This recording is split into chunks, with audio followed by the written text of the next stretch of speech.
آپ دیکھیں کہ اللہ تعالیٰ نے دعوت جہاد کو یہ ہمارے زمانے میں، اور جب بھی آگے بیٹھ کر بعد کے زمانے کے آنے والا کوئی بھی شخص انصاف سے یہ فیصلہ کرے گا، اللہ تعالیٰ نے دعوت جہاد کا جو کام جیش سے لیا، اس کی صدیوں میں آپ کو مثال نہیں ملے گی کہ لوگوں کو کس طریقے سے جہاد سمجھایا۔ الحمدللہ اپنے زمانے کی صرف بات نہیں کر رہا، آپ پیچھے بھی صدیوں تک چلے جائیں،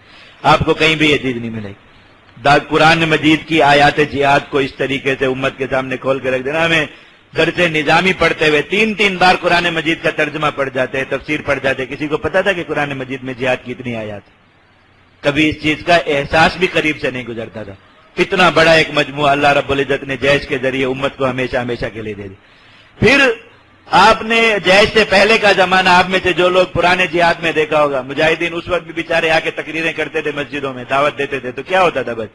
2-4 جذباتی قسم کی باتیں، کچھ رونا پیٹنا، کچھ وہ جو وقتی طور پہ تھوڑا سا ایک ابال سا ہوتا تھا، وہ پھر بندہ وہ مسجد سے بیان سن کے تھوڑا سا ابلتا ہوا جا رہا، کوئی بزرگ مل گئے، انہوں نے کہا بھائی جہاد کا یہ مطلب ہی نہیں ہوتا یار، وہ بندہ ایسے ہی آپ کو بھڑکا کے چلا گیا، وہ بندہ فوراً ٹھنڈا ہو کے پھس کر کے ساری گرمی اٹھ جاتی ہے اس کی،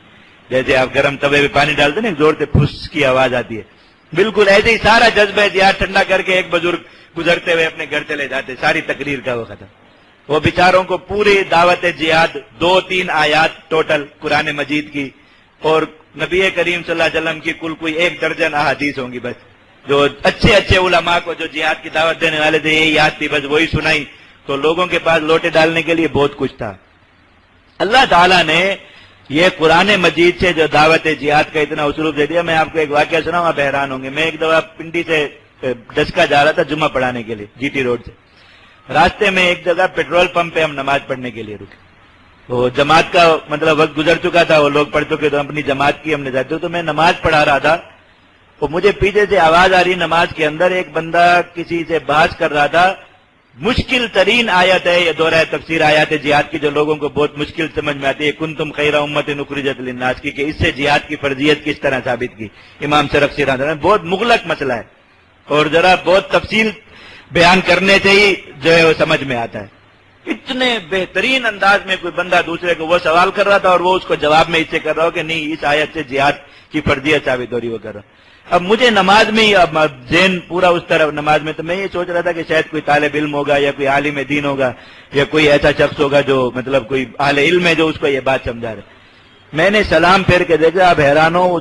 جو اس پہ سی این جی اسٹیشن پہ ورک شاپ تھی گاڑیاں درست کرنے کی، اس ورک شاپ کا ملازم تھا، وہی تیل میں پورے جیسے یہ ورک شاپ پہ کام کرنے والوں کے کپڑے سر سے لے کر پاؤں تک تیل میں چپڑے ہوئے ہوتے بالکل اس طرح، اور وہ بیٹھ کے اس کو اتنے ماہرانہ انداز میں سمجھا رہا۔ تو میں نماز ختم کر کے اس کے قریب ہوا، میں نے اس کو سلام کیا، میں نے کہا یار یہ آپ کہاں سے یہ بات وہ کر رہے ہو، یہ تو اتنی جو آپ یہ تفسیر بیان کر رہے ہیں آپ نے کہاں پڑھی؟ تو اس نے بتایا کہ گجرانوالا میں ایک مولانا نے دورہ تفسیر پڑھایا تھا، آیت جہاد کا جیش والے، ان سے میں نے پڑھی۔ میں کہا دیکھو اللہ تعالیٰ نے یہ دعوت جہاد میں ایسے آدمی کو اتنا مسلح کر دیا، مشکل ترین آیت جو علماء کو جس سے جہاد بہت مشکل سے سمجھ میں آتا ہے، اور جب سمجھ میں آتا ہے تو سب شرمندہ ہوتے، تو وہ بیٹھ کے اتنے ماہرانہ انداز میں اس کو سمجھا رہا، اور پلمبر بیچارہ اس کا ہو گیا۔ اللہ تعالیٰ نے یہ جو اب لوگ